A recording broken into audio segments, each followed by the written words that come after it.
नमस्कार, news one India में आपका स्वागत है। आपके साथ मैं धर्मराज सिंह। मुख्यमंत्री पुष्कर सिंह धामी ने उत्तराखंड में 1 से 15 सितंबर तक जिलों में रोजगार शिविर लगाने के अफसरों को आदेश दिए हैं। विभिन्न विभागों में संचालित स्वरोजगार योजनाओं की समीक्षा करते हुए मुख्यमंत्री धामी ने कहा कि इन रोजगार शिविरों में अधिकारी केंद्र और राज्य सरकार द्वारा चलाई जा रही विभिन्न योजनाओं की जानकारी देने के साथ ही मौके पर लोगों की समस्याओं का समाधान भी करेंगे। वोकल फॉर लोकल से खुलेंगे समृद्धि के द्वार। सीएम ने विभागों में तय किया स्वरोजगार। 1 लाख युवाओं को मिलेगा उपहार। मुख्यमंत्री की पहल से जमेगा कारोबार। उत्तराखंड के मुख्यमंत्री पुष्कर सिंह धामी ने पहाड़ के युवाओं को स्वरोजगार से जोड़ने के लिए बड़ा कदम उठाया है। मुख्यमंत्री ने 1 साल के अंदर युवाओं को स्वरोजगार से जोड़ने के लिए विभागों को टारगेट दे दिया है। ग्राम्य विकास विभाग को 10,000, समाज कल्याण विभाग को 1,500, पशुपालन विभाग को 4,000, शहरी विकास को 26,000, उद्योग विभाग को 4,500 और पर्यटन विभाग को 500 लोगों को स्वरोजगार से जोड़ने का लक्ष्य दिया गया है। मुख्यमंत्री ने अफसरों से कहा है कि 1 लाख से अधिक लोगों को इस साल विभिन्न योजनाओं के माध्यम से स्वरोजगार से जोड़ा जाए। मुख्यमंत्री पुष्कर सिंह धामी का कहना है कि हमारे युवाओं में कौशल और प्रतिभा की कमी नहीं है। स्टार्टअप उद्योग की सफलता युवाओं के उत्साह को दिखाती है। सीएम धामी ने अफसरों से 1 सितंबर से 15 सितंबर तक जनपदों में स्वरोजगार कैंप लगाने के आदेश दिए हैं। सरकारी नौकरियों पर तो जितने लोग आएंगे, लेकिन उसके साथ साथ स्वरोजगार है, उसके माध्यम से हम लाखों लोगों को जोड़ने का काम करेंगे। कल जो हमने बैठक की है स्वरोजगार को लेकर, उसमें बैंकों के लोग भी थे, उसमें विभिन्न विभागों के लोग भी थे और आगे लगभग 65,000 का आंकड़ा आया। हमने कहा है कि उसको लगभग 1 लाख करिए और 1 लाख करने के लिए जो है उस पर सहमति भी बनी है। देखिए, बिल्कुल सही सोच है और बहुत अच्छा उनका ये निर्णय है, क्योंकि स्वरोजगार ही रोजगार का सबसे अच्छा साधन है। क्योंकि जो सरकारी नौकरियां हैं वो सीमित हैं, वो कुछ निश्चित लोगों को ही सरकारी नौकरियां मिल सकती हैं, उसकी संख्या सीमित है, लेकिन स्वरोजगार असीमित है। सीएम ने अफसरों से कहा कि स्वरोजगार के लिए जिन लोगों को प्रेरित करने के लिए विभागों द्वारा सक्सेस स्टोरी बनाई जाए और लोगों को जागरूक किया जाए। वह विपक्ष सरकार की वोकल फॉर लोकल योजना से स्वरोजगार देने पर सवाल खड़े कर रहा है। देखिए, रोजगार के संबंध में मुख्यमंत्री की अब किसी भी घोषणा का कोई मतलब नहीं, विकास के संबंध में कोई मतलब नहीं। राज्य में किसी भी विषय पर अगर वो घोषणा कर रहे हैं तो वो चुनावी घोषणा है। अब उनको चुनावी घोषणाएं नहीं करनी, अब उनको ये बताना है कि 2017 में जो उनके पार्टी के शीर्ष नेतृत्व ने, प्रधानमंत्री जी ने राज्य के बेरोजगारों से वादा किया था, अब वो लोकल और वोकल की बात कर रहे हैं। आपके पास उत्तराखंड की हिमालयी राज्य की जो उत्पाद हैं, पशुपालन है, उद्यानिकी है, क्या कहते हैं, जिसको कहते हैं हम जैविक जो प्रोडक्शन होता है साग सब्जियों दाल का, जब तक आप इसको नहीं समझोगे, इसको प्रोत्साहन नहीं दोगे, इसको फॉरवर्ड नहीं करोगे, इसको प्रोक्योर नहीं करोगे, इसको डेवलप नहीं करोगे, इसको प्रमोट नहीं करोगे, आप वोकल फॉर लोकल कैसे हो जाएंगे? क्या करेंगे आप वोकल और लोकल के नाम पे? कहने के जुमले मात्र हैं ये। देहरादून से Sudeep Jain, news one India. तो वाकई मुख्यमंत्री की तरफ से एक जो पहल की गई है, ये बहुत अच्छी पहल है। ये बात भी सही है कि सबको सरकारी नौकरी नहीं दी जा सकती, प्राइवेट नौकरी में भी एक सीमित है, उसके आगे प्राइवेट नौकरी भी नहीं है। ऐसे में स्वरोजगार बहुत ज़रूरी है, हर हाथ में रोजगार हो और साथ साथ एक आदमी अगर स्वरोजगार को अपनाता है तो वो 4 लोगों को रोजगार देता है। लेकिन इसे इंप्लीमेंट करने की जब बात आती है तो वहां पर सारा खेल होता है। आज इसी मुद्दे पर हम चर्चा करेंगे और इस चर्चा मेरे साथ शादाब शम्स साहब जुड़ रहे हैं, भारतीय जनता पार्टी के प्रवक्ता हैं। शादाब साहब वेलकम। प्रतिमा सिंह जी हैं, कांग्रेस पार्टी की प्रवक्ता। प्रतिमा जी, बहुत बहुत स्वागत है आपका। और जय सिंह रावत, वरिष्ठ पत्रकार, भी इस वक्त मेरे साथ जुड़े हैं। सर, बहुत बहुत स्वागत। पहला सवाल शादाब शम्स साहब आपसे। नो डाउट इस मामले को लेकर सियासी पार्टी हो या कोई भी हो, इस बात से कोई गुरेज नहीं है, कोई इस बात पर एतबार नहीं कर सकता कि भाई रोजगार अगर सरकार दे रही है तो बुरा कर रही है, स्वरोजगार से अगर लोगों को जोड़ा जा रहा है इसका मतलब बुराई नहीं है, अच्छी बात है, लेकिन उसके इम्प्लीमेंटेशन पर सवाल खड़े होते हैं। आखिरकार सरकार कैसे इसको इम्प्लीमेंट करवाएगी, उसको लेकर क्या रोड मैप है आपके पास? देखिए, हमने पहले करके दिखाया है और बातों से काम नहीं होता। हमने कहा कि हम जब जनता के बीच में जाएंगे तो अपना रिपोर्ट कार्ड लेके जाएंगे। हमने क्या किया? माननीय मुख्यमंत्री ने कहा कि हम 10 लाख स्वरोजगार और देंगे। इस साल 1 लाख रोजगार का हमने लक्ष्य रखा है। तो हम लगातार ये लक्ष्य रखे हैं हमने अपनी इस 5 साल की सरकार में, और हमने उन लक्ष्यों को पूरा भी किया है। सब जानते हैं कि 7.5 लाख रोजगार जो भारतीय जनता पार्टी की सरकार ने इस प्रदेश में दिए स्वरोजगार के माध्यम से, चाहे वो सहकारिता के माध्यम से हो, दुग्ध में दिया हो, हमने छोटी छोटी डेयरी फार्मिंग्स के नाम पे लोगों को लोन्स देके उनको स्टैंड किया है उनके कारोबार के लिए। यह हमारी होम स्टे योजना रही हो कि हमने कहा कि आप होम स्टे की बाहर पर्यटक आते हैं, आपके घरों को आप होटल के तौर पे इस्तेमाल करें, अपने घर के व्यंजनों को परोसें। बाहर से जो तीर्थ यात्री आता है, जो टूरिस्ट आता है, वो आपके घरों में रहे और उसे एक होटल से अच्छा आनंद यहाँ आए, वो देवभूमि का असली सुख प्राप्त कर सके। वहाँ आप नौकर चाकर काम करने वाले सहयोगी रखिए और वहाँ बहुत सारे लोगों को आप उस सिलसिले से रोजगार दे सकेंगे, और उस दिशा में हम लोग आगे बढ़े भी। लेकिन मुझे कहते हुए दुख हुआ कि जब हम इस दिशा में बहुत तेजी से आगे बढ़ रहे तो कोरोना आ गया, और कोरोना ने आके, क्योंकि हमारा सब कुछ जो डिपेंडेंसी थी वो पर्यटन और तीर्थाटन पे थी, और कहीं ना कहीं वो पर्यटन और तीर्थाटन दोनों हमारे रुके, उसकी वजह से कुछ दिक्कतें आई। लेकिन हमने कहा कि लगातार, चाहे दिल्ली के अंदर मदर डेयरी दूध की सप्लाई हो, सबसे ज्यादा हमारे यहाँ से जाता है, तमाम खाद्य उत्पाद जो हमारे यहाँ से जाते हैं, इन चीजों को बढ़ाने की दिशा में सहकारिता के माध्यम से छोटे छोटे घरों में जो महिलाओं के समूह बने, सहकारी समूह, उनको जो रोजगार दिया गया, उन रोजगार के माध्यम से जो बहनों को स्किल्ड किया गया। मुझे लगता है ऐसे बहुत सारे काम हम लोगों ने किए, और हम इसलिए एक गौरवान्वित चलिए, ठीक है शादाब शम्स साहब जाएंगे। और जी ठीक है, आपने बताया। प्रतिमा सिंह जी, रोजगार अगर सरकार दे रही है तो इससे कांग्रेस पार्टी, आम आदमी पार्टी, किसी XYZ पार्टी को कोई आपत्ति नहीं होगी, लेकिन उसके टाइमिंग पर आप सवाल खड़ी कर सकती हैं, उसके इम्प्लीमेंटेशन पर आप सवाल खड़े कर सकती हैं। मैं आपसे समझना चाहता हूं कि जब हम रोजगार की बात करते हैं तो स्वरोजगार की, माफ कीजिएगा, स्वरोजगार की जब हम बात करते हैं तो उसमें सबसे बड़ा इशू आता है पैसे की, कि आम आदमी जब बैंक्स के चक्कर लगाता है तो बैंक्स उनके साथ किस तरीके का बिहेव करते हैं यह मुझे बताने की जरूरत नहीं है। फिर सरकार इस दिशा में जो कदम बढ़ाने की कोशिश कर रही है वो धरातल पर जाते जाते कितना कारगर होगी? देखिए, बिल्कुल धर्मराज जी, एकदम सही बात कही आपने, और मुझे मतलब मैं क्या बोलूं, शब्द नहीं है कि ये भारतीय जनता पार्टी के पास ये जो आंकड़े आते हैं, ये आंकड़े कहाँ से आते हैं, क्योंकि ये आंकड़ों की जो लिस्ट है ये सार्वजनिक करने की हिम्मत देखिए इनके अंदर है नहीं। क्योंकि आपको याद होगा 3.5 साल बेमिसाल जब त्रिवेंद्र सिंह रावत जी ने अपनी प्रेस कॉन्फ्रेंस की थी, तो उसमें उन्होंने पता नहीं कहां से अचानक आंकड़ा आ गया कि 7,12,000 जो युवा हैं उनको हमने रोजगार दिया। तो आप उस वक्त भी यही बात उठी थी कि ये डेटा कहाँ से आया आपके पास, क्योंकि अगर मैं सिर्फ स्वरोजगार, चलिए यहाँ बात कर दूं, और अगर रोजगार की बात करूं तो सिर्फ मनरेगा के तहत मैं आपको एक बात बताना चाहती हूँ कि न्यू जॉब कार्ड जो है वो 1,03,000 के करीब इशूड है, ठीक है, और काम मिला है मुश्किल से 80,000 लोगों को।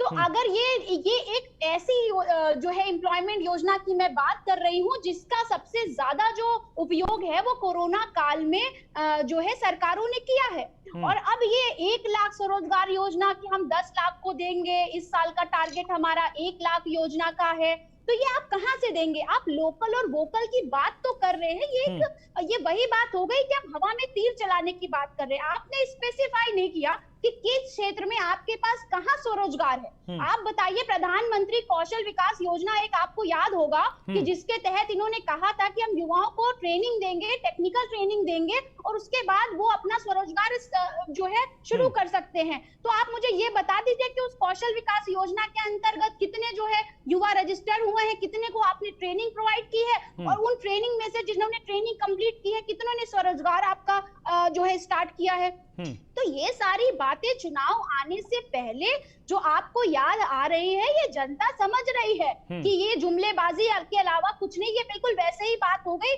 जैसे मोदी जी ने कहा था कि जो है, और मोदी जी के साथ 2017 में आपकी भारतीय जनता पार्टी ने भी ये कहा था कि डबल इंजन की सरकार आएगी तो 2 करोड़ युवाओं को प्रतिवर्ष हम नौकरी देंगे। तो अब वो जुमले तो आज तक जुमले रह गए, एक शगुफा और छोड़ रहे हैं आप स्पेसिफाई कीजिए, बी स्पेसिफिक, बताइए कि इस क्षेत्र में इतने स्वरोजगार की हमारे पास जो है व्यवस्था है। हम ऑर्गेनिक फार्मिंग की बात करेंगे, हम जो है इसमें मुख्यमंत्री ने अलग अलग विभागों को टारगेट दिया है। हालांकि मुख्यमंत्री की मंशा पर मैं सवाल नहीं खड़ा करना चाहता हूं। हर मुख्यमंत्री चाहता है कि उनके क्षेत्र के लोगों को ज्यादा से ज्यादा रोजगार मिले, लेकिन मुख्यमंत्री के मुख से आदेश निकलने के बाद, मुख्यमंत्री के कागज पर हस्ताक्षर करने के बाद जब वो अधिकारियों तक जाता है, वो ग्राउंड पर एक आम आदमी को उसका लाभ हासिल होता है, इसमें बहुत लंबा गैप बनता है। जयसिंह रावत साहब, सर सरकारी योजनाएं तो सरकारें कहती हैं, और एक वक्त था जब राजीव गांधी ने कहा था कि 1 रुपया भेजते हैं तो उसमें कितना पैसा आता है, ये सबको पता है। लेकिन आज की तारीख में भी जितनी सरकारी योजनाएं हैं, एक आम आदमी जब लोन के लिए जाता है, क्योंकि अगर आपने या तो ब्लॉक में जाएगा, अगर उसके बहुत निचले स्तर पर अगर स्वरोजगार की शुरुआत करें तो ब्लॉक में जाएगा, या उस विभाग में जाएगा, या फिर वो जिला में उस संबंधित अधिकारी के पास जाएगा, फिर वो बैंक पे जाएगा। उसको जिस तरीके से नाच नचाया जाता है, जिस तरीके से घुमाया जाता है, सरकार के स्वरोजगार के दावों की हवा हवाई तो बैंक वाले निकाल देते हैं कागज पत्थर में फंसा के। दूसरी चीज, जिन लोगों को मिलता है उनको किस तरीके से मिलता है ये भी आपको पता है। तो ऐसे में किसी भी सरकार की मंशा कैसे पूरी होगी? हाँ देखिए, बात तो सही है कि सरकारी क्षेत्र में इतने जॉब तो है नहीं है, पर ना लोगों को जो युवा हैं या बाकी उनको स्वरोजगार से ही जोड़ना पड़ेगा। लेकिन केवल बात हवा हवा में नहीं होनी चाहिए ना, क्योंकि आप ये समझ सकते हैं कि केवल चुनाव ही नहीं होना चाहिए। आप कहीं सरकारी नौकरी हो दूसरी जगह, उसमें तो रिकॉर्ड होता है कितना आपने रिक्रूटमेंट हुए, कितना एनरोलमेंट, ये सारी चीजें होती हैं। अब स्वरोजगार में 7 लाख बोलो, 17 लाख बोलो, आपकी मर्जी, जितनी मर्जी उतनी बता दो। बहरहाल अगर किया है, मुख्यमंत्री जी करना तो चाहते हैं, हर मुख्यमंत्री चाहते हैं करना, लेकिन उम्मीद की जानी चाहिए कि व्यवहारिक हो। अब ये उत्तराखंड का जो भौगोलिक स्थिति है वो भी इनको देखना पड़ेगा। दूसरी बात यह है कि आपने विभागवार कहा है, तो हर विभाग में आपने जो स्वरोजगार के लिए तो लोगों को पैसा देना पड़ेगा ना। कितना पैसा आपके पास है या नहीं है, वो आपने बजट का प्रोविजन कर रखा है या नहीं कर रखा है, या हम बात कर रहे हैं। दूसरी बात, हमारे पास जो 4 धाम यात्रा मार्ग है, या जो हमारे टाउनशिप है, छोटे मोटे ब्लॉक हेडक्वार्टर हैं या डिस्ट्रिक्ट हेडक्वार्टर हैं या ये मंडल मुख्यालय हैं, इनके आसपास तो बात ठीक है। लेकिन कई ऐसे गांव हैं 20-20, 30-30 किलोमीटर पहाड़ में दूर है, गांव से, उसे सड़क से दूर हैं, और पहाड़ में ये समझ लीजिए कि 1 किलोमीटर की कितनी चढ़ाई होती है, 1 किलोमीटर की दूरी भी बहुत ज्यादा होती है। बिल्कुल। हाँ।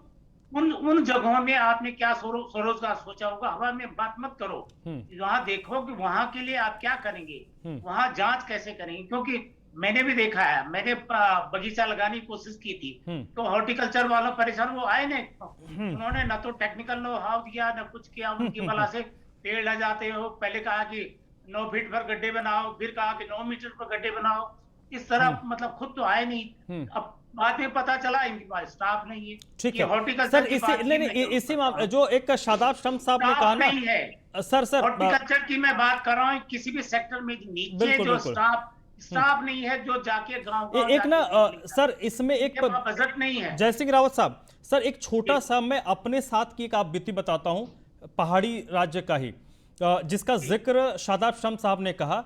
आप शादाब शम्स साहब ने जिसका जिक्र किया वो होम स्टे, जो पहाड़ों में बड़ा पॉपुलर है कि आप कहीं जाते हैं तो हम होम स्टे के तौर पर आप रह सकते हैं। किसी को, मैं कहीं गया था पहाड़ी राज्य में, तो उनको पता चल गया कि मैं पत्रकार हूं, दिल्ली में रहता हूं, तो उन्होंने कहा कि भाई साहब मेरा काम दिल्ली में अटका पड़ा है, प्लीज उसको करवा दीजिए। हमने क्यों, क्या हो गया? कहा कि 1.5 लाख रुपए मैंने दे दिए हैं, अपने घर को उनको एक होम स्टे होटल के तौर पर कन्वर्ट कराना था, जो पता नहीं क्या नियम है, और इसके लिए वो जो आपका जिले में दफ्तर होगा उसके पास जाते हैं, फिर वो कागज बोलता है दिल्ली में विभाग को भेजते हैं। तो बेचारा पहाड़ी वो घूम फिर रहा है उसी में, विभाग उसको बोल रहा है दिल्ली तुम्हारे कागज गया, पता नहीं कब आएगा, उसने बाकायदा पैसे भी दे दिए। तो ये तो स्थिति है स्वरोजगार की। शादाब शम्स साहब। नहीं, मुझे लगा कि आपने जिस स्टेट की बात की होगी वो स्टेट वाले जाने, लेकिन उत्तराखंड में बिल्कुल निःशुल्क ये जिसने नाम बताया उनके, जिन्होंने स्टार्ट किया, और हमने आह्वान किया लोगों से कि आप आइए और अपने नाम दीजिए, और हम इन्हें रजिस्टर्ड कर रहे हैं। और हमने मैंडेटरी किया लोगों के जो अधिकारी थे कि जहां से आए इसे तुरंत ओके कर दीजिए, और उसका लाभ लोगों को मिला। आज प्रदेश के अंदर मेरे ख्याल से लाखों की संख्या में होम स्टे खुले हैं। ये अपने आप में बताता है कि हमारी नीयत साफ है और हम ईमानदारी से काम करना चाहते हैं। दूसरी बात, यहाँ एक प्रतिमा जी अभी बोल रही थी कि उन्हें दिखाई नहीं दिया, उनकी समझ में नहीं आया कि कहाँ कोई आपने स्पेसिफिक जगह नहीं बताई। मेरे मुख्यमंत्री, पूर्व मेरे प्रदेश के अध्यक्ष प्रेस कर चुके हैं, बैठ के मीडिया के माध्यम से प्रेस करके बताया ये आंकड़े, इस मद में इस जगह इतने लोगों को रोजगार दिया। सहकारिता से कितने लोगों को लोन दिलाया, सहकारिता विभाग से किस विभाग में कितने बच्चों को स्किल्ड करके रोजगार दिया। एक श्रम मंत्रालय हमारे यहाँ है जिसको कोई जानता नहीं था, उस श्रम मंत्रालय के सिस्टम से लोगों को, जो गरीब महिलाएं थी उन्हें सिलाई मशीन, जो काम करता था उसे उस तरह के टूल मुफ्त में मुहैया कराए गए। वो तमाम काम हमने की। बात यह है कि अगर किसी को सोते हुए को जगाया जा सकता है, लेकिन जो सोने का नाटक कर रहा है उसे मुझे लगता है जागे हुए को कैसे जगाया जा सकता है। ठीक है, नवीन प्रशाली भी हमारे साथ जुड़ गए हैं, आम आदमी पार्टी के प्रवक्ता हैं। नवीन प्रशाली जी, मुख्यमंत्री धामी आपके राज्य उत्तराखंड में 1 लाख स्वरोजगार अगले 1 साल में क्रिएट करने का उन्होंने लक्ष्य रखा है। इसके लिए बाकायदा विभागों को और विभागीय अधिकारियों को टारगेट दे दिया गया है। कैसे रिस्पॉन्ड करेंगे इसको आप?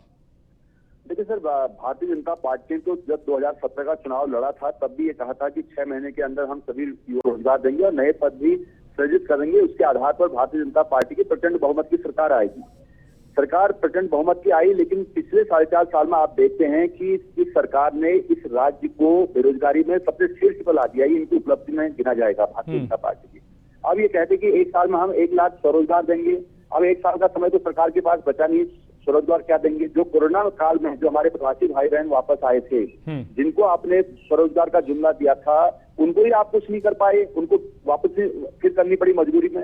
ये सरकार केवल चुनावी वर्ष को देखते हुए, चुनावी समय को देखते हुए 1 लाख स्वरोजगार के नाम पर ये जुमला फिर युवाओं के साथ खिलवाड़ कर रही है और युवाओं के साथ छल कर रही है। जो युवा देख रहे हैं, उत्तराखंड की जनता भारतीय जनता पार्टी के कार्यकाल को समझ चुके हैं, परख चुके हैं। ठीक है, आता हूं। ठीक है, तो कहने का मतलब ये है कि सरकार ये मतलब आम आदमी पार्टी से चुनावी जुमला मान रही है, इसका कोई जमीनी धरातल पर इसका कोई रिजल्ट नजर नहीं आ रहा। हाँ बिल्कुल, हाँ प्रतिमा जी प्लीज। देखिए, पहली बात तो ये कि अभी हमारे सर आप दोनों के बाद आप आइएगा, दोनों को बोल लेने दीजिए साहब साहब, फिर मैं आपके पास आऊंगा। ठीक है। देखिए, भारतीय जनता पार्टी के प्रवक्ता ने कहा कि जब वो प्रेस कॉन्फ्रेंस हुई थी तो जो है विभाग वाइज जो है उन्होंने आंकड़े दिए थे, तो ये इस पे मैं भरोसा नहीं करती हूँ, और क्योंकि मैं उस प्रेस कॉन्फ्रेंस को देख रही थी, कोई भी विभाग वाइज दोबारा दे देंगे, आपके पास हो तो आप दे दीजिए, आप सुन लीजिए। अरे भाई सुन लिया करिए, थोड़ा पेशेंस रखा करिए, मुझे कंप्लीट करने दीजिए। दूसरी बात, बिल्कुल बहुत सही बात कही हमारे भाजपा के प्रवक्ता ने कि बिल्कुल श्रम मंत्रालय को कोई नहीं जानता था, और अब जानने लगे हैं, क्योंकि जिस तरीके से श्रम मंत्रालय और जो श्रम कामगार बोर्ड है उसके बीच जो खींचतान चली आ रही है वो सुर्खियों में रही है, आपने खुद देखा है। और इस बार 4 दिन पहले आपको याद है कि 5000 साइकिलों का जो मुद्दा है वो सामने आया, किस तरीके से श्रम विभाग की जो साइकिलें हैं, वो जनता की जो गाड़ी कमाई का पैसा है, वो किस तरीके से बारिश में बर्बाद हो रहा था। और ये इसलिए हो रहा है क्योंकि जो मंत्री है सरकार के वो और जो बोर्ड के अध्यक्ष हैं उनके बीच में सामंजस्य नहीं है। तो ये भारतीय जनता पार्टी ने पिछले 4.5 सालों में जो क्या किया है, सिर्फ इनका कभी मंत्रिमंडल और जो आप समझिए संगठन के बीच में सामंजस्य नहीं रहता। कभी मंत्रियों को ये तक पता नहीं होता कि हमारे विभाग में है क्या, कौन डायरेक्टर है, कौन निदेशक है। चलिए तो इस तरीके की बातें ठीक है। और ये सिर्फ जुमले हैं। हाँ और जुमले ठीक है, के जुमले अलावा हैं, कुछ नहीं। एक लाइन में बात आपने कह दी, जुमला है। लेकिन विपक्ष के साथ साथ एक विपक्ष को अधिकार है कि वो आरोप लगाए, आप उस पर प्रतिकार करें, लेकिन मेरी कोशिश ये है कि एक सार्थक बहस हो और कम से कम जो बातें कही गई हैं उससे कुछ तथ्य निकल कर आए, निचोड़ निकल कर आए। सर जय सिंह रावत साहब, मैं आपसे समझना चाहता हूं, कोर बात सर पैसे पे आकर अटक जाती है। आपने एक बात बड़ा अच्छा उठाया कि विभागों को कितना फंड दिया गया, इसका मैं जवाब शब्द से लूंगा, लेकिन सबसे बड़ी बात कि बैंकों की जो स्थिति है, क्या बैंक आम आदमी को उस तरीके से ट्रीट करते हैं? क्योंकि बगैर पैसे के सर कोई कैसे स्वरोजगार करेगा। मेरे पास कई ऐसे अनुभव हैं जहां पर अलग अलग जो लोग हैं, अलग अलग कारोबार शुरू करने के लिए जब बैंकों के पास जाते हैं तो ट्रीटमेंट बड़ा गलत होता है। वो कुछ भी करके इफ एंड बट लगा के आपके कागज को साइड कर देंगे।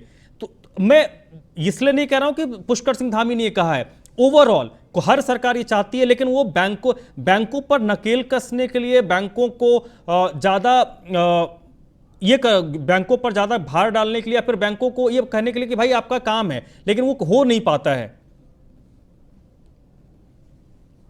देखिए, ऐसे ही एक योजना तिवारी जी ने शुरू की थी, चंद्र सिंह गढ़वाली योजना, स्वरोजगार योजना। हेलो, बोलिए सर। हाँ, चंद्र सिंह गढ़वाली स्वरोजगार योजना भी है, अभी भी है वो। तो तिवारी जी ने शुरू की थी। तो क्या हुआ कि लोगों को गाइड तो किया नहीं ना कि क्या किसी काउंसलिंग होनी चाहिए थी। ज्यादातर पहाड़ में लोगों ने वही जीपें खरीदी। जीपें कुछ तो गिर गई, कुछ पहाड़ों में आप जानते हैं कि टायर घिस जाते हैं, उनका हुआ, और फिर वो पैसा वापस नहीं लौटा पाए। पैसा वापस बैंकों को नहीं लौटा पाए, बैंकों ने कर्ज देना बंद कर दिया। तो आज आपने बिल्कुल वैलिड सवाल उठाया है कि क्या बैंक उनको लोनिंग के लिए तैयार है या नहीं है। एक बात तो ये है, क्योंकि जो पिछली बार तक तो ऐसा ही लग रहा था। सवाल यहाँ ऐसा नहीं कि हम पुष्कर सिंह धामी की नीयत पर शक कर रहे होंगे। देखिए, हर सरकार का, जिसकी पार्टी की सरकार हो, जो ब्यूरोक्रेसी हो, जो नीचे से लेकर ऊपर तक जो लाल फीताशाही होती, जितना खाना पूरी करते हैं, वो असली समस्या तो उसमें हो जाती है। तो हुआ क्या, अल्टीमेटली वो लोन देना बंद कर दिया। अब ये पुष्कर सिंह धामी के पास एक तो समय कम है, बिल्कुल बहरहाल वो करना भी चाहते हैं, तो लेकिन अगर वो देखें ने पहले ये सारी, ठीक है सर, वक्त खत्म हो रहा है। शादाब शम्स साहब से फाइनल कमेंट ले लेता हूँ। शादाब शम्स साहब, सर इससे कैसे निपटेंगे बैंकों वाले सीन से? मैं धन्यवाद दूंगा आदरणीय जय सिंह जी का। वो भले ही प्रेम कहीं और रखते हो, लेकिन कभी कभी सच बोल देते हैं। और उन्होंने आज जैसे वीर चंद्र सिंह गढ़वाली योजना की बात की, ये देखिए, ये हमारी योजना थी और इस योजना के तहत हमने बहुत सारे बेरोजगारों को कार्स के लिए, अपना जो टूरिस्ट व्हीकल्स होते हैं उनके लिए लोन्स अवेलेबल कराए। हमने बसेस अवेलेबल कराई कि आप टूरिस्ट आते हैं तो टूरिस्ट के लिए बसेस होंगी, उसमें 50% सब्सिडीज हम लोगों ने अनाउंस की। तो ये लगातार उत्तराखंड सरकार ने काम किया। अभी कांग्रेस की प्रवक्ता कह रही थी कि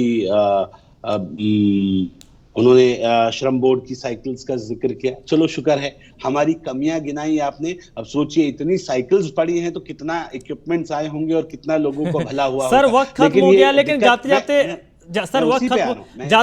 वक्त खत्म है। एक प्रतिमा जी, वक्त खत्म हो गया।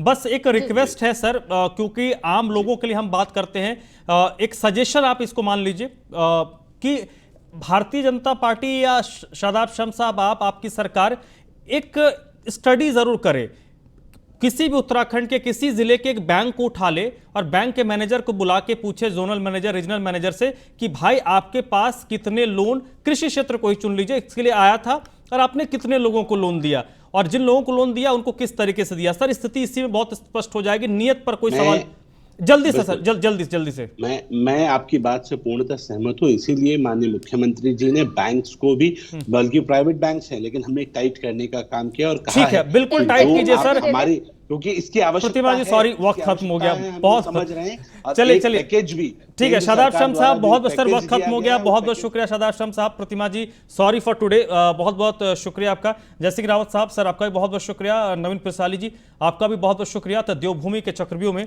आज बस इतना ही।